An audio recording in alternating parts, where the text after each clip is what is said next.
Hello, adventurers, and welcome back to the Legend of Kelamentura recap series.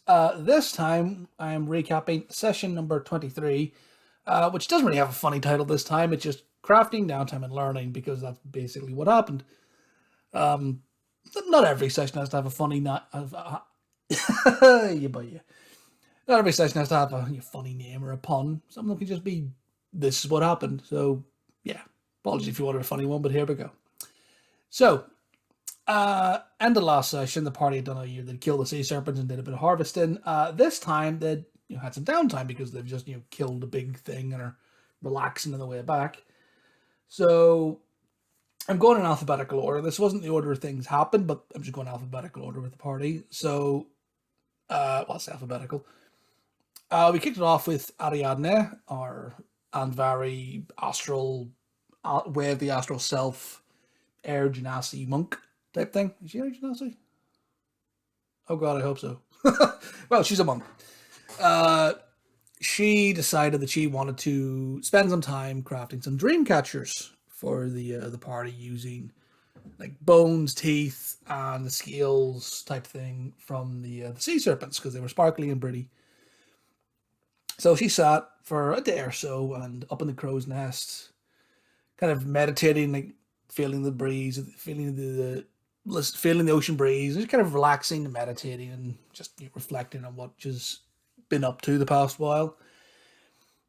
And got her to make a couple of crafting rolls. There was a dex roll and a wisdom roll, because dex to make it and wisdom to impart her, Andvari monk skills and essence into the catchers. And, rolled decently well. To the point now where the dream catchers actually do have some benefits. The dream catchers give restful, dreamless sleep during a long rest. I did actually make items for them in D&D Beyond. So, if they're hung above the head while resting, during a long rest, you have a very restful, dreamless sleep. It actually helps you get to sleep much easier. And during a short rest, they actually give a boost to hit dice healing. If you're basically below, if you at the start of a short rest, if you're below half of your maximum hit points, you can declare a number of hit dice that you're going to roll, no more than half, either of your maximum hit dice or whatever's available. You declare, I'm rolling 4d8. You roll the 48, and whatever you get, you double. It's going to be used once per long rest, but you do at that point, you get a short rest that doubles whatever healing you get from the hit dice. So it's a nice little bonus thing to the party. Achilles spent his time learning to swim, because he kind of almost drowned in the last session. So he rolled decently well. I think it was like athletics or survival. I can't remember what the rolls were, but he rolled really, really well, actually. So, and then says, all right, you've actually spent 3 days swimming alongside the ship with the guidance and tutelage of a sea captain of whose decades of experience in the crew. Actually gave him a swim speed for it. I think I gave him 20 feet of a swim speed, because he actually says, no, I'm going to spend my days doing this. And I was like, okay, well, then you learn how to swim and swim well. Bjorn kind of does a bit of sparring, whatever else. Oh, sorry. Achilles also sits and speaks with Timon in the evenings, kind of campfire chats, getting some more war stories off of him. And Titus, whenever he hears the war stories, Titus is also a veteran of the same war. So Titus kind of sits in on these, and him and Timon have a few like quiet veteran moments, sitting with a mug of tea or drink or whatever, and silent reflection, contemplation upon friends that lost, things they did in the war. There's the quiet moments for Titus and Timon. Bjorn kind of spent his days sparring, training, and whenever he noticed the swimming lessons from Achilles, had a bit of a brainwave. Now Bjorn, in times gone by, whenever they've been traveling on land, he uses Find Steed and summons his magical warhorse Mandarb. So he's been using Mandarb to get around on the land, and they kind of thought, oh, what if? And decided to use Fine Steed to summon an aquatic variant of Mandarb. I decided, going, you know what? The rules don't say you can't, and that's a fun use of the spell, so I allowed it. So he now is able to summon an aquatic version of Mandarb, a kind of a sort of a... I think the visuals we decided it was kind of half warhorse, half seahorse. Because it was like, when we were discussing, people were just firing art into the chat going, look at this. And so it's kind of a sort of warhorse, seahorse hybrid.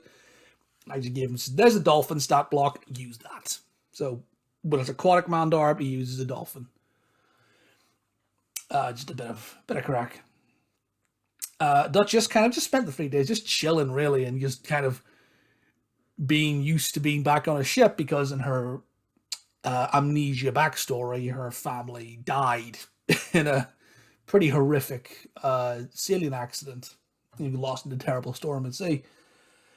So she kind of, just in passing, says, yeah, I'm trying to get used to it. I'm trying to not be terrified. And I was like, all right, wisdom saving throw. Fuck. But she rolled like 17, 18. Rolled really well. I was like, okay. As with that roll, you are no longer afraid. Now, she hadn't mentioned it previously, and I kind of, only because she mentioned it on the way back, I was like, okay, well now, you're not afraid of being out at sea anymore. In fact, you're comfortable being out at sea. So that was what she did. Lo and Titus kind of did a wee bit together.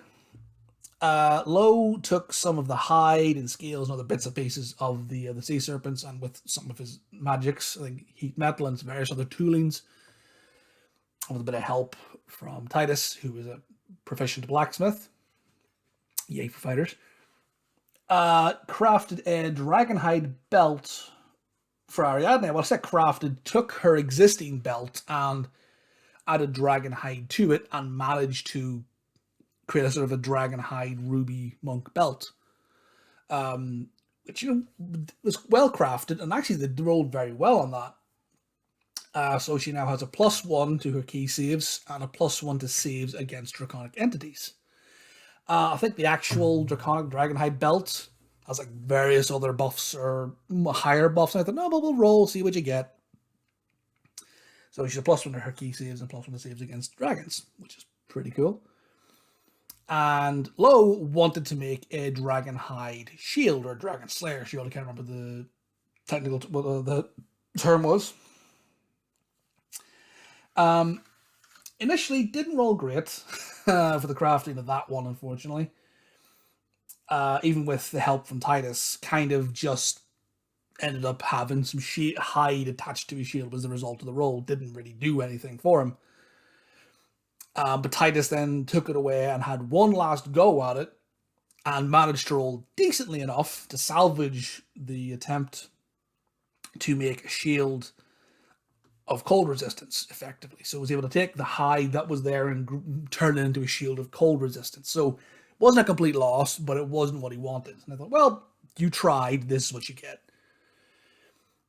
And then Titus, when he got back to dry land, went back to the back to the open forge with the guys who've done a lot of business with lately, and has got a couple of items he's in the process of crafting.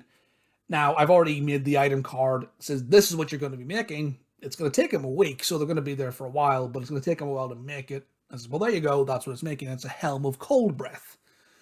Basically, it has a helmet, the hide, some fangs for like decoration, the bits and pieces, and also he managed to harvest one of the breath glands from the sea serpents. I can't remember who made the initial roll, if it was him or Titus or him or Lo, or who it was, but the initial roll wasn't great for the first sea serpent, but the second one was like a natural 20 or damn near, and I was like, okay. He basically reached in the sea serpent's mouth and went and just plucked it, like picking an apple off a tree. I went, oh yeah, there we go. You have an intact fucking sea serpent gland. So he's making a helm of cold breathing. I've kind of taken it off of the potion of fire breathing, but kind of upped the damage a bit. So it has a helmet that he attunes to. It allows him to have a helm of cold breathing because that's cool. And then finished all of that up and arrived back at Iceborne. Now, in the combat previous, Ariadne had tried, had aimed one of the ballista at the Sea Fury, but hadn't been able to fire it, unfortunately. So whenever they arrived back at Iceborne, we're kind of getting to, oh yeah, we're basically coming up to port. Captain went to the bow of the ship, called Ariadne up. In fact, he pulled out a giant flare bolt and got Ariadne to fucking launch the thing. So this massive green smoke flare went off and signaled, we've returned and the hunt has been successful. So she got to, I don't know if it was one or two she launched, but she launched and it was kind of like, oh my god, it's amazing. Her actual, both the player and the character were both like, oh my god, that's so fucking cool. Bit of crack, sure. Arrived back at the docks, kind of got a bit of a hero's welcome from the fishermen and everything else. And then met a family who had lost their father to the sea serpents, whatever else. And then, in typical D&D fashion, gave a young child sea serpent fangs, a dagger, and then a bow staff made out of frozen seawater because fuck child safety. Oh, God save us. This part of they're a bunch of chaotic bastards, but I love them. They're fun. And then Lo kind of split off from the party at that point and went to speak with the giants that they'd brought with them to Iceborne. Kind of spoke with them again and then started work on a temple to Elistre. That's his deity. Because there's a temple to the pure ones in Iceborne, and these giants are kind of followers of Elistre. So it's kind of you building a temple. No one's opposed to it. It's not an evil or a bad god, so he's starting work on that. And the rest of the party then went up to the Glacial Keep and had a debrief with Thrain. Bjorn returned his Ring of Water Walking. Lo and Duchess handed over, Lo handed back their cast-off armor, got the original armor back. And then just kind of had to sit and talk with Thrain. What all happened and everything else. And paid the party for their services. I think because it was Sea Serpents and Furies, I was like, oh, this is a big thing you've done. I think it was 5,000 gold I paid them for that. Because, fuck it, why not? They've actually gone off and, two of you almost died type thing, and I'm friends with you, so fairly generous. But they'll spend that in fucking no time, I'm sure. They'll find ways and means to spend it. Kind of walked in on Thrain, who was up in the library, chilling with a glass of wine, sitting in front of a fire. Very Hugh Hefner vibes, as I described it. Kind of just sat there, glass of wine, smoking jacket, and someone says, oh, Hugh Hefner? I was like, yeah, basically. Had a bit of a chat and everything else. And they gave Thrain, Sea Serpent Fang. And kind of, look at this cool thing you now have. Took it. That's very cool. Thank you very much. Put it in his pocket. Oh, fuck it. That's right. There's a letter arrived for you, Achilles. And Achilles got a letter. Just kind of addressed for the attention of Achilles 10-step. It was get delivered to the town and kind of got handed off to Thrain because, you're the one who talks to them the most. So there you go. So Achilles took it, read it, and then left the room kind of like a fuck moment. Well, that's how I interpreted it. The player might argue with me on that, but kind of like, that's a thing. And Thrain went off. Got the pay chest, at which point... Oh, and then also, when Achilles was reading the letter, Thrain gave him a little bit of a briefing. And, by the way, I spoke to Rhodes on your behalf. Here's what the crack with the Defiant is. At which point the party went, sorry, they came through here, chartered a ship, and you didn't stop them. And I was like, they didn't exactly walk up in their cult gear and went, hi, we're the evil guys, give us a ship. It was kind of like, had we known, we wouldn't have given them a ship, but it's business, so, yeah. So the party are going to go off and do a bit of investigations around that. You speak to the icebreakers, ask around town, see if there's any friends or allies or sleeper agents type thing. That's the plan for the next session. And that also, Thrain also mentions the Harvest Festival or Harvest Celebration. So there's a bit of an Inquisition. The next section is the Iceborne Inquisition. And there's also going to be a Harvest Festival, depending on what they get up to. So there'll be some inquiries and questions and a bit of crack and a bit of fun, I hope. But we'll see what they get up to next time. And when Thrain was out getting the pay chest, Titus says, I'm going to take a look around the library, just see if there's anything of interest. And he was, okay, rolled decently. And he says, what are you looking for? I said, I'm just looking for anything odd, different, unique, out of place. And as I said, he found sort of a history book. It's sort of pretty old looking tome. In a language that Achilles could not read. Sorry, Titus could not read, but it had common translations. And it was basically a history of the Scourge, the history of the Purge, the big fight between the pure ones and the Scourge gods. It was a history of that, but written from the point of view of a Scourge worshipper. So, very odd, and it was written in, I believe I said it was Infernal. I can't remember what language, I think it was written in Infernal, which none of the party could read. But whenever Titus found the book, went, this is weird. Anybody look at this? Bjorn went, do I recognize it? You can't read it, but you recognize it to be Infernal. When Bjorn, kind of his training and his background as sort of a Deus Vult zealous paladin, kind of went, what the fuck's that doing there? It was a bit like finding a copy of Mein Kampf or some other spicy history books written by the Germans or that sort of a thing from World War II. Yeah, it was why the fuck's this in the library? When Thrain came back, why the fuck is this in your library? Thrain was like, this isn't my library. That's not my book. If I knew that was there, I would have burned the fucker. Insight was kind of like, no, he's genuinely like, oh, what the fuck is that doing there? Because the library isn't his. It's the library that was of the Charleston Kings who ruled Iceborne for fucking generations, hundreds of years. That book has been picked up by one of them or someone in the family in the library. Thrain is just he's the Lord of Iceborne. He's kind of a steward almost, if you will, on behalf of the council. So I had that conversation and I have some leads to follow up with and whatever else. And also name dropped the Mayhews, which for long-term listeners or followers might actually recall that name. For those of you who are fairly new, the Mayhews were another sort of up-and-coming middle-class wannabe noble family from Brewstock, so way back when. I think like the first 6 sessions. So yeah, we're going way back here. They were sort of up-and-coming family in Brewstock. They were a brewing family, is how they made their money.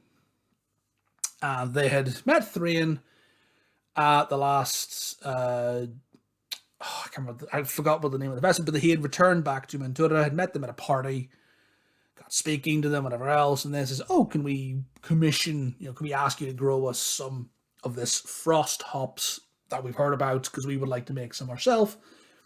And Bjorn kind of went, okay, well, the Mayhews are back, what the fuck? So, more lines of inquiry, more threads being thrown out, we'll see what comes of it. And Achilles, before he left, asked Thrain to write a letter to the council asking them to look for one Chandri Skycaller, an individual from Achilles' background, kind of the investigative mind, if you will, from Achilles' original adventuring days from the Found. So that letter is going to be sent off. And after all of this, and sort of a bit of, some slight tension and some threads to pick up with and everything else, and the getting paid, says, Feckett headed back down into the town, down to the last hearth, and just had a proper, good old D&D party. Fuck it, let's all get pished night. So, sat, had a couple of drinks, bit of crack, and then started looking for games. Ariadne kind of almost got hustled by a dice hustler. But Achilles spied it, intervened, and prevented Ariadne from losing any money, really. So Ariadne got stopped from being hustled, and then actually sat down and had a dice game with a bunch of sailors from the Republic of Amberino. At which point, I made a dice game. I've called it Etton's Luck. If anybody wants the rule set, I'll stick it in the... If anyone wants the rule sets, I'll probably stick it in the description of the comment of the video. It's effectively, it's kind of Texas Hold'em, but using dice. That thing. I think it's fun. I think it could be an interesting one to play. But well, if anyone's, I'll stick the rules in the description of the video if I remember to. If I'll put in a comment, if anybody wants to, let me know.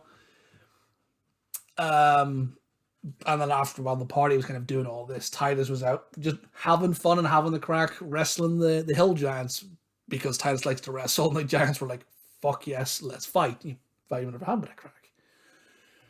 So as everyone's having the crack and drinking and playing the games, every so often all the glasses in the tavern just sort of rattle on the table like Jurassic Park when a fucking giant or Titus gets thrown. Yeah, bit of crack. And then after all of this, Ariadne kind of turns to the party and speaks to them and says, "Hey, there's a thing that we do in my tribe. There's a little like, sort of a ceremony that we all do where I brew this tea. We all kind of go out into the into the wastes where we live, and just sit and have this moment and just like this meditation moment, drink our tea and have a meditative moment." The party all kind of went, "Hell yeah, that sounds fun." So they all, Ariadne brewed her mushroom type herbal tea, and they all went out into the woods. Had a sort of set up a little like campfire meditation space in the woods.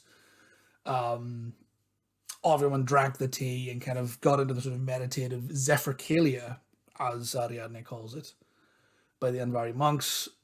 Everybody drank it, everybody rolled a con save, everybody rolled well, so there were no bad trips, but everybody had just to sort of sit around the campfire looking at stars, looking at the fire going, "Oh, this is a trippy moment." And then after a while, everybody kind of got glimpses into the astral sea, and Titus at one point ran back to town, effectively kidnapped a bard, paid him, says, we need music, grabbed him, fucking dragged him back, paid him a silver, in massive air quotes, a platinum, and the bard went, "All right, whatever, I ain't gonna complain," took the platinum and serenaded the party, but they all sat around a campfire and just enjoyed the rush. Everybody passed out around the campfire, woke up the next day, and headed back into town. So we're picking up with the party. Have all had like a nice little relaxing bonding experience around the campfire, drinking mushroom tea, getting high together because D&D. And we're going to pick up with them kicking off the Iceborne Inquisition, and we'll get to the Horus Festival and a few other bits and pieces. But yeah, nice little relaxing downtime session after what was a fairly tense combat last time, but yeah, it was fun. So we'll see what happens in the next session, and looking forward to you all joining me in the next time. Seeing you all there next time. But until next time, adventurers, keep safe and see ya.